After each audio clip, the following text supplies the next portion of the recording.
एक औरत जिस्म का सौदा क्यों कर रही है? खाने को रोटी तो कैसे भी मिल जाएगी, दुनिया की हिर्स है जिसे जो उसे अपने जिस्म का सौदा करने पे मजबूर कर रही है। माल में और अनाज में मिलावट करने पर इंसान को कौन सी चीज आमादा कर रही है? सही तौर पे अगर कारोबार करेगा पेट उसका भी भर जाएगा, लेकिन जो ये हरामकारी पे इंसान को आमादा कर रही है, ये दुनिया की हिर्स है। एक भाई भाई का गला काट रहा है, दूसरा भाई दोस्त का गला काट रहा है। क्यों? पेट के लिए नहीं, पेट तो 2 रोटी से भर जाता है। ये हिर्स है जो कभी नहीं किसी का बनता। वीडियो को लाइक करें, शेयर करें, और अगर हमारे चैनल पर नए आए हों तो चैनल को जरूर सब्सक्राइब करके बेल आइकन को भी जरूर दबाएं ताकि हमारी नई आने वाली वीडियो आप तक जरूर पहुंचे। आज के इस जुम्मतुल मुबारक के दर्स में खिताब के लिए मैंने किताब शिफा कुरान मजीद से 30वें पारे की एक मुख्तसर छोटी सी सूरतुल आदियात की तिलावत करने का शर्फ हासिल किया है। सबसे पहले अल्लाह रब्बुल इज़्ज़त की बारगाह में दुआ करता हूँ कि मौला करीम मेरे दिल में हक़ पैदा फरमाए, ज़बान से हिकमत भरे जुमले सादिर फरमाए और उन जुमलों को दिलों में उतरने की तासीर अता फरमाए। आमीन या रब्बल आलमीन बिजाहि सय्यदिल मुरसलीन। सूरतुल आदियात ये मक्की सूरत है और इसमें 11 आयात हैं और इन 11 आयात के अंदर इंसान की हिदायत और उसकी इस्लाह का बेशुमार नूर मौजूद है। इस सूरत पाक में इंसान को लगने वाली एक बीमारी का जिक्र है और साथ ही साथ उस बीमारी के लगने की वजह का भी जिक्र है। बीमारी का भी जिक्र है, बीमारी के लगने की वजह का भी जिक्र है। और इस बात को हम अच्छी तरह जानते हैं कि ये जो हमारा जाहिरी वजूद है, ये जिस्म है, इसे आमतौर पर दुनिया में बीमारियां लगती रहती हैं, बीमारियां लाहिक होती रहती हैं। जब हमारे इस जाहिरी वजूद को बीमारी लगती है, हमारा जिस्म बीमार हो जाता है, उसे इलाज की जरूरत पड़ती है। तो जिस तरह हमारा ये जाहिरी वजूद बीमार होता है, इसी तरह एक बातिनी वजूद है जिसे रूह कहते हैं, वो रूह भी बीमार होती रहती है, उस पर भी बीमारी के हमले होते रहते हैं। तो जैसे जिस्म बीमार होता है, इलाज न किया गया तो बीमारी बढ़ जाती है, उसी तरह इंसान का बातिनी वजूद जिसे रूह कहते हैं, उसे भी बीमारी लगती है और इलाज न करने की सूरत में वो बीमारी बढ़ती चली जाती है। मगर बड़े अफसोस की बात है, ये जो जाहिरी जिस्म है ना, जो 60 साल 70 साल 80 साल में फना हो जाने वाला है, हमारा इसका साथ सिर्फ चंद सालों का है। इसकी हमें इतनी फिक्र है इस जिस्म की, जिसे देखो बाल बनाने में लगा है, सजाने संवारने में लगा है, इसको तंदुरुस्त बनाने में लगा है, जिम करने में लगा है ताकि ये तंदुरुस्त हो जाए, और बीमारी लगने से पहले बीमारी से बचने की फिक्र में लगा हुआ है कि ये तंदुरुस्त रहे। हर वक्त इसकी बीमारी का ख्याल है, बीमारी लग जाए तो इलाज की फिक्र है, इसकी हिफाजत की और इसकी परहेज की हर इंसान को फिक्र है।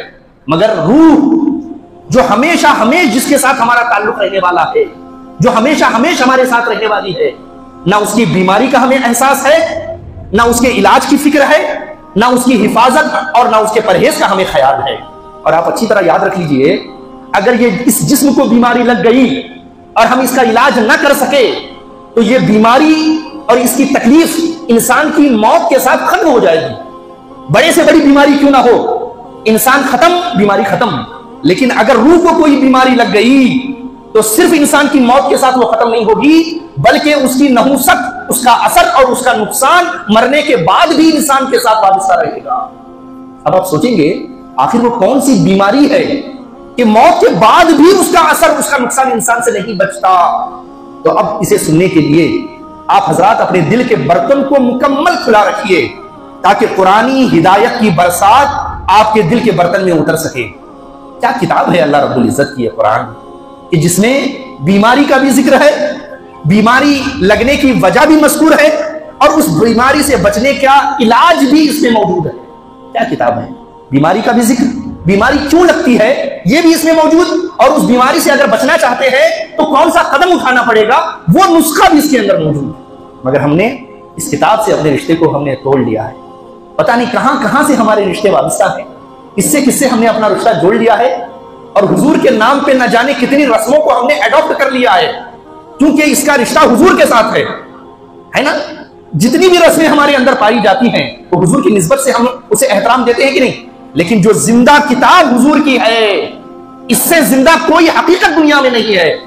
हुजूर का कोई मौजज़ा हमारे सामने या तो किताब के अंदर मौजूद है या लोगों के जहनों में मौजूद है, लेकिन अगर जिंदा मोजज़ा हुजूर का देखना चाहते हैं तो यह किताब की शक्ल में हमारे सामने मौजूद है, बस उसी को हमने भुला दिया है, उसी से हमने अपनी आंखें बंद कर ली है।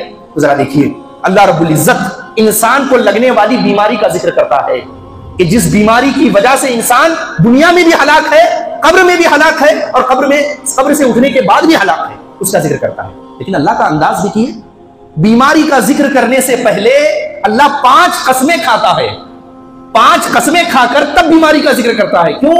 इसलिए कि इंसान को बीमारी की हलाकत का अंदाजा हो जाए कि वो बीमारी कितनी खतरनाक है कि कसम खा के अल्लाह, और एक नहीं 5 कस्में खा के अल्लाह उस बीमारी का जिक्र कर रहा है। कितना सेंसिटिव मसला है इंसान की बीमारी का, इंसान को पता चल जाए। उसकी हसासियत को बताने के लिए अल्लाह 5 कस्में खा रहा है। क्या कस्में हैं, जरा गौर से सुनिए। अल्लाह फरमाता है वल आदियाती दबहन, कसम है उन तेज रफ्तार घोड़ों की, कसम है उन तेज रफ्तार चलने वाले घोड़ों की जो हाँफ हाँफ कर चलते हैं, यानी उन घोड़ों की कसम जो हाँफ हाँफ कर चलते रहते हैं।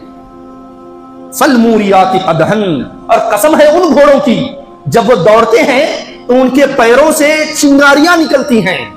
जब घोड़ा पथरीली जमीन पर दौड़ता है, उनके पैरों में, उनके खुर में नाल लगी होती है, जब वो पत्थर से टकराती है तो उसके अंदर से जो है शुआएं निकलती हैं, आग की चिंगारियां निकलती हैं। तो अल्लाह ने फरमाया कसम है उस घोड़े की जब वो दौड़ता है तो उसके पैरों से चिंगारियां निकलती हैं। फिर तीसरी कसम फलमूरियात फलमुगीरात सुबह, और कसम है उस घोड़े की जो सुबह सवेरे लश्कर पर हमला कर देते हैं, सुबह सवेरे लश्कर पर हमला कर देते हैं।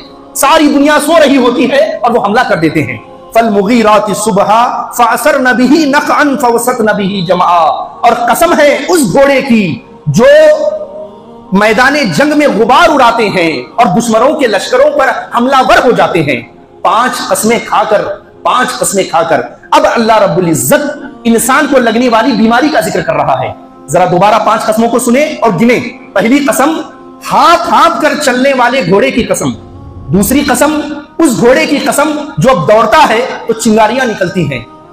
फिर उस घोड़े की कसम जो सुबह सवेरे दुश्मन पर हमला करता है, और जब हमला करता है गर्दो गुबार उड़ा देता है और दुश्मनों के लश्कर पर हमलावर हो जाता है। 5 कस्में खाकर अब अल्लाह फरमाता है इन्नल इंसान लिरब्बिही लकनूद, बेशक इंसान अपने रब का बड़ा नाशुक्रा है, बेशक इंसान अपने रब का बड़ा नाशुक्रा है। अब दोनों का ताल्लुक क्या है? 5 कस्मों का अल्लाह ने घोड़े की 5 सिफतों की कसम खाई, बाद में क्या फरमाया? इंसान अपने रब का बड़ा नाशुक्रा है।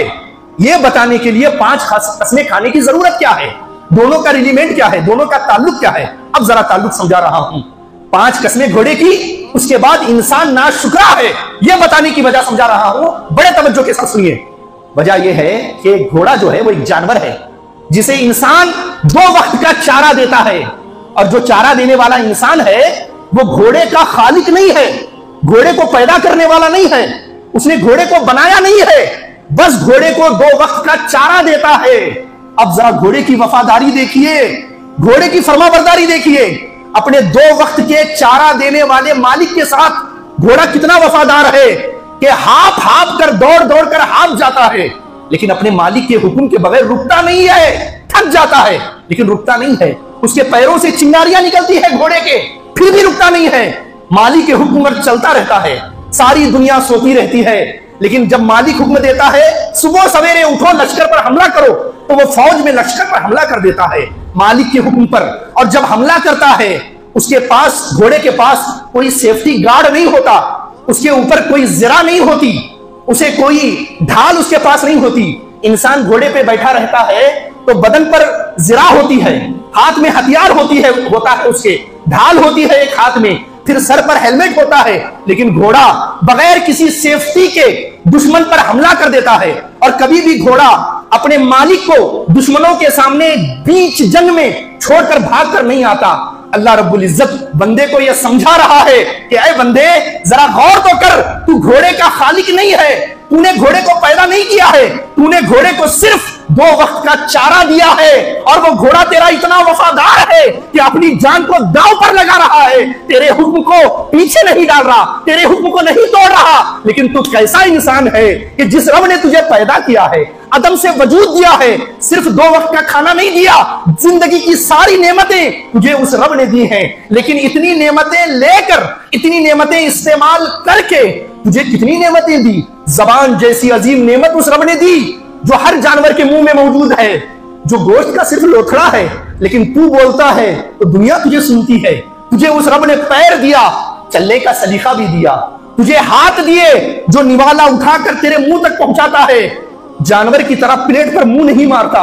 तुझे अल्लाह ने दिमाग दिया जो हर जानवर की खोपड़ी में मौजूद है, लेकिन तेरे दिमाग का कमाल यह है कि तू लोहे को जमीन से उठाता है, आसमान में उड़ाता है, और सितारों पे कमंदे तू डालता है, चांद पर तूने कदम रखा है, जमीन से तू ऐसी ऐसी चीजें ढूंढ कर निकालता है जिससे तू प्यास भी बुझाता है और दुनिया में आग भी लगाता है। इतनी चीजें तेरे पास मौजूद हैं, इतनी चीजों का तुझे एहसास है, हर जिम्मेदारी को तू पूरा कर रहा है। लेकिन ऐ इंसान, जिस जिम्मेदारी के लिए तुझे पैदा किया गया था, बस उस जिम्मेदारी को पूरा नहीं कर रहा। इन्नल इंसान लिरब्बिही लकनूद। ऐ इंसान, जरा घोड़े की जिंदगी पे गौर कर। जब वो तेरे 2 वक्त के चारे की इतनी वफादारी कर रहा है, तू अपने मालिक की कितनी नाशुक्री कर रहा है। तो अल्लाह फरमाता है, इन्नल इंसान लिरब्बिही लकनूद। बेशक इंसान अपने रब का बड़ा नाशुक्रा है। समझ में आ गई बात आपको? घोड़े की कसमें खाकर अल्लाह ने इंसान को बड़ा नाशुक्रा क्यों कहा? क्योंकि घोड़े के अंदर बड़ी वफादारी है और इंसान के अंदर बड़ी नाशुक्री है। अब जरा कुरान का कमाल देखिए। कुरान ने यहां पर यह नहीं फरमाया इन्नल इंसान लिरब्बिही लकफूर, कि बेशक इंसान अपने रब का इनकार करने वाला है। लकफूर नहीं फरमाया, क्या फरमाया? लकनूद फरमाया। कुरान का यह कमाल होता है, कुरान जब भी किसी लफ्ज को इस्तेमाल करता है तो ऐसे लफ्ज को इस्तेमाल करता है जो कई माने को घेरे होता है, जिसका बड़ा माना होता है। अब जरा सुनिए, लकनूद का माना क्या है? हजरत हसन बसरी रज़ी अल्लाह ताला अन्हु फरमाते हैं, लकनूद का माना करते हुए, लकनूद उस इंसान को बोलते हैं यज़कुरुल मसाइबा व यनसुल नेमा। कनूद वो शख्स है जो अल्लाह की नेमतों को, मुसीबतों को याद रखता है, परेशानियों को याद रखता है, मुसीबतों को याद रखता है, मगर अल्लाह की नेमतों को भूल जाता है। आज हमारे मुआशरे में ऐसे लोगों की कमी नहीं है कि जिन्हें मौका मिल जाए तो इतनी मुसीबतें जिंदगी भर की गिनाने लग जाते हैं, ऐसा लगता है कि बड़ा मुसीबत का मारा दुनिया में यही है, इससे बड़ा मुसीबत का मारा दुनिया में कोई नहीं है। इतनी मुसीबतें गिनाने लग जाते हैं, लेकिन साथ ही साथ इतनी अल्लाह की नेमतें उन पर होती है कि जिसका अंदाजा भी नहीं किया जा सकता। बुढ़ा है, पेंशन ले रहा है गवर्नमेंट से 60,000 रुपए। इतनी कमाई तो मेहनत करने वाला नहीं कर रहा होता। मेहनत करने वाले को 60,000 नहीं मिल रहे होते, पेंशन लेकर बैठने वाले को उतनी कमाई बैठे बिठाए मिल रही होती है। फिर भी अल्लाह की इतनी शिकवा, अल्लाह की इतनी शिकायत, अल्लाह की नेमतों की इतनी नाकदरी। तो हजरत हसन बसरी फरमाते हैं, अल कनूद यज़कुरुल मसाइबा व यनसिन नेमा। कनूद वो शख्स है जो अल्लाह की दी हुई मुसीबतों को याद रखता है, मगर अल्लाह की नेमतों को भूल जाता है। दूसरा माना बयान करते हैं, हुवल्लज़ी यकफुरुल यसीर वला यशकुरुल कसीर। फरमाते हैं अगर अल्लाह थोड़ा दे उसका इनकार कर देता है, उसकी कदर नहीं करता थोड़ा दे तो, और अगर अल्लाह ज्यादा दे दे तो उसका शुक्र अदा नहीं करता। थोड़ा दे दे तो उसको क्या नहीं करता? कबूल नहीं करता, उसका शुक्र अदा नहीं करता, और अगर ज्यादा दे दे तो उसका शुक्र अदा नहीं करता। थोड़ा दे तो कबूल नहीं करता, ज्यादा दे तो शुक्र अदा नहीं करता। फिर तीसरा माना बयान करते हैं, तवज्जो से सुने, अल्लज़ी हुवल्लज़ी युनफ़िक़ु नेमतल्लाहि फ़ी मासियतिल्लाह। कनूद वो शख्स है जो अल्लाह की दी हुई नेमतों को अल्लाह की नाफरमानी में इस्तेमाल करता है, अल्लाह की मासियत में इस्तेमाल करता है, वो शख्स कनूद है। अब इस माने में बड़े बड़े गिरफ्तार हो जाएंगे। और नेमत का माना सिर्फ दौलत नहीं है, अल्लाह की हर वो चीज जो अल्लाह ने दी है बंदे को, वो नेमत है। अगर इल्म अल्लाह ने दिया है तो वो अल्लाह की नेमत है, अगर बड़ा ओहदा और मनसब अल्लाह ने दिया है तो वो भी अल्लाह की नेमत है, अगर अल्लाह रब्बुल इज्जत ने जिस्म में ताकत और कुव्वत दी हुई है तो वो ताकत और कुव्वत ये अल्लाह की नेमत है, अगर मालो दौलत दिया है तो मालो दौलत अल्लाह की नेमत है। तो हजरत क्या फरमा रहे हैं, कनूद वो शख्स है जो अल्लाह की नेमत को अल्लाह की नाफरमानी करने में इस्तेमाल करे। अब जरा दिल पे हाथ रख करके गौर कीजिए, अगर अल्लाह ने दौलत दी है और हम उस दौलत को अल्लाह की मासियत में इस्तेमाल कर रहे हैं, गुनाह के कामों में इस्तेमाल कर रहे हैं, तो हम और आप कनूद हैं, अल्लाह के नाफरमान हैं। अगर अल्लाह ने ओहदा दिया है और हम उस ओहदे को अल्लाह रसूल की बगावत में इस्तेमाल कर रहे हैं, अपने मनसब को अल्लाह रसूल की नाफरमानी में इस्तेमाल कर रहे हैं, तो हम और आप कनूद हैं। अगर अल्लाह रब्बुल इज्जत ने इल्म दिया है लेकिन हम उस इल्म से दीन को फैलाने का काम नहीं कर रहे, सिर्फ फितना फसाद फैलाने का काम कर रहे हैं, तो हम कनूद हैं। तो अल्लाह फरमा रहा है इन्नल इंसान लिरब्बिही लकनूद, बेशक इंसान अपने रब का बड़ा नाशुक्रा। उसके बाद अल्लाह इस बात पर दलील देता है। दलील क्या है इंसान नाशुक्रा है? अल्लाह फरमाता है इन्नहु अला ज़ालिका लशहीद, बाहर से किसी दलील की जरूरत नहीं, खुद इंसान का ज़मीर, खुद इंसान का अंदर का वजूद इस बात पर शहादत देगा कि ऐ इंसान यकीनन तो अपने रब का बड़ा नाशुक्रा है। किसी और की दलील की जरूरत नहीं। कभी लाइट बंद करके, दिल पे हाथ रख करके, सर झुका करके अपने आप से पूछिए, आपका वजूद आपको गवाही देगा यकीनन अल्लाह ने जो नेमतें तुझे दी हैं वो किसी और को नहीं दी, उसके बावजूद तो अल्लाह की नाशुक्री कर रहा है। वइन्नहु अला ज़ालिका लशहीद, खुद इंसान का ज़मीर इस बात पर शाहिद है, इस बात पर गवाह है, इस बात पर इन्नल इंसान लिरब्बिही लकनूद, बेशक इंसान अपने रब का नाशुक्रा है। अब आगे अल्लाह फरमाता है वइन्नहु लिहुब्बिल खैरि लशदीद, ये बीमारी क्यों लगी है? इंसान को नाशुक्री की बीमारी क्यों लगी है? तो अल्लाह फरमाता है इसलिए लगी है कि इंसान के दिल में माल की बड़ी मोहब्बत घुस गई है, माल की बड़ी हिरस घुस गई है। तो माल के हिरस के चक्कर में इंसान अपने रब का बड़ा नाशुक्रा हो गया। ये हिरस ही है जो बाप को भाई, बाप बेटे को बाप का दुश्मन बना रहा है। ये दुनिया की हिरस है कि भाई को भाई से बगावत करने पे आमादा कर रहा है। ये दुनिया की हिरस है कि बहन का रिश्ता भाई से तोड़ रहा है और भाई का रिश्ता बहन से तोड़ रहा है। ये दुनिया की हिरस है कि एक दोस्त दूसरे दोस्त को दगा देने पे तैयार है, उसका गला काटने पे तैयार है। हजरत इमाम राजी रहमतुल्लाह अलैह बड़ा प्यारा वाकया लिखते हैं, फरमाते हैं हजरत ईसा अलैहिस्सलाम एक बस्ती के पास से गुजरे। जब उस बस्ती के पास से आप गुजरे तो एक शख्स आपको बड़ा वॉच कर रहा था, आप पर बड़ी नजर रखे हुए था, आपके कमालात को देख रहा था। जब बहुत देर आपके साथ उसने वक्त को गुजारा तो उसे आपसे प्यार हो गया, आपके साथ रहने के लिए उसका दिल आमादा हो गया। तो वो गया हजरत ईसा अलैहिस्सलाम के पास, वो शख्स जाकर उसने इल्तिजा की कि हुजूर मैं आपकी सोहबत में रहना चाहता हूं, आपके पास रहना चाहता हूं, मुझे अपनी खिदमत में कबूल कर लीजिए। अब जरा हजरत ईसा का जवाब सुनिए। हजरत ईसा अलैहिस्सलाम फरमाते हैं या तो मेरी सोहबत इख्तियार करो या दुनिया की हिर्स को अपने दिल से निकाल दो, दोनों चीजें एक साथ मेरे साथ नहीं रह सकती। मेरे साथ अगर रहना है तो दुनिया की हिर्स को अपने अंदर नहीं रखना पड़ेगा। उसने कहा हुजूर मैं दुनिया की सारी मोहब्बत को दिल से निकालता हूं, दुनिया की सारी लालच हिर्स को अपने दिल से निकालता हूं और आपकी सोहबत को इख्तियार करता हूं। चुनांचे दोनों चल दिए, सफर पे चल पड़े। साथ में जा रहे थे, हजरत ईसा अलैहिस्सलाम के दिल में ख्याल आया जरा आजमाऊं कि सच्चा है या मतलबी है। तो आपने अल्लाह से दुआ की कि मौला भूख लगी है, कुछ खाने का इंतजाम फरमा। तो अल्लाह रब्बुल इज्जत ने आसमान से जो है दस्तरखान उतारा। हजरत ईसा अलैहिस्सलाम उसमें थे, उसमें किस्म किस्म के खाने थे। 3 रोटियां थी, आपने एक रोटी उसको दी, एक रोटी खुद खाई और जो तीसरी रोटी रह गई थी आपने फरमाया अगर ये खाना है तो आप खा लो। उसने कहा नहीं हुजूर जितना आप खाए हैं उतना ही मैं खाऊंगा, आपसे ज्यादा नहीं खाऊंगा, जरूरत नहीं है। तो ये कहने के बाद हजरत ईसा अलैहिस्सलाम वजू बनाने के लिए दरिया के करीब गए। जब लौट कर वापिस आए आपने देखा वो तीसरी रोटी गायब है। आपने पूछा भाई ये तीसरी रोटी को किसने खाया? उसने कहा मुझे नहीं पता हुजूर किसने खाया। कहा सच बताओ किसने खाया? उसने कहा जी मुझे सच में नहीं पता किसने खाया। कहा पता चल जाएगा किसने खाया। थोड़ी देर गुजरी, आप चलते रहे, शाम का वक्त हुआ, भूख का एहसास हो रहा था। एक हिरन अपने 2 बच्चों को लेकर हिरन जा रही थी, हिरनी। आपने उसे रोका, वो रुक गई। एक बच्चे को लिया, 2 बच्चों में से एक बच्चे को लिया, उसे वहीं जरा कर दिया। उसके बाद उस खादिम से कहा कि पकाओ खाओ। सब पेट भर आप दोनों ने खाया, इतना खाया कि डकार आने लगी। खाल वहीं मौजूद है, पड़ी हुई है, जो खाल छिली गई थी, और जो उसका फुजला था वो भी वहीं पड़ा हुआ है, जो आपने खाने के बाद हड्डियां बच गई थी वो भी वहीं है, और पेट में पूरा गोश्त मौजूद है। आपने कहा कि पेट भर गया? कहा जी गोश्त तुम्हारे पेट में मौजूद है? कहा जी गोश्त पेट में मौजूद है। कहा कुम बेइज़्निल्लाह, अल्लाह के हुक्म से जिंदा हो जा। वो जो पेट में गोश्त था और हड्डियां सामने पड़ी थी, सारी हड्डी जुड़ने लगी, उस पर गोश्त आ गया, और जो चमड़ी पड़ी थी वो भी उसमें लग गई, और वो हिरन का बच्चा हिरन के साथ दोबारा जाने लगा। कहा मैं तुझे उस रब का वास्ता देता हूं, सच बताओ तीसरी रोटी किसने खाई थी? हिल गया। इतनी बड़ा मौजज़ा मैंने देखा, कैसे झूठ बोल सकता हूं? लेकिन हिर्स उसके अंदर थी। कहा कि हुजूर मुझे नहीं पता किसने खाई, मैं सच कह रहा हूं मुझे नहीं पता। फिर रात आपने गुजारी, सुबह जब जाने लगे दरिया बीच में पड़ गया। कहा चलो दरिया पार करो। कहा कि हुजूर बगैर किसी कश्ती के, बगैर किसी असबाब के मैं कैसे पार कर सकता हूं? कहा अल्लाह का नाम लो, पैर कदम उसमें रखो। आपने हाथ पकड़ा, रख दिया। आधी दरिया पे जब चले गए, फरमाया तुझे उस रब का वास्ता जिसने बगैर कश्ती के हम दोनों को इस दरिया से पार कर रहा है, सच बता उस तीसरी रोटी को किसने खाया? उसने कहा हुजूर मुझे नहीं पता किसने खाया। आपने कहा कि ये करामात से, मोजज़ात से, कुदरत से बात मानने वाला नहीं है, वरना इतना बड़ा जाहिल, उसे समझना चाहिए था कि जिसके इशारे से मुर्दा जिंदा हो रहा है, क्या वो ये नहीं जान सकता कि तीसरी रोटी किसने खाया है? लेकिन जब मत मारी जाती है और हिर्स सवार हो जाती है, आदमी आंखों को बंद कर लेता है।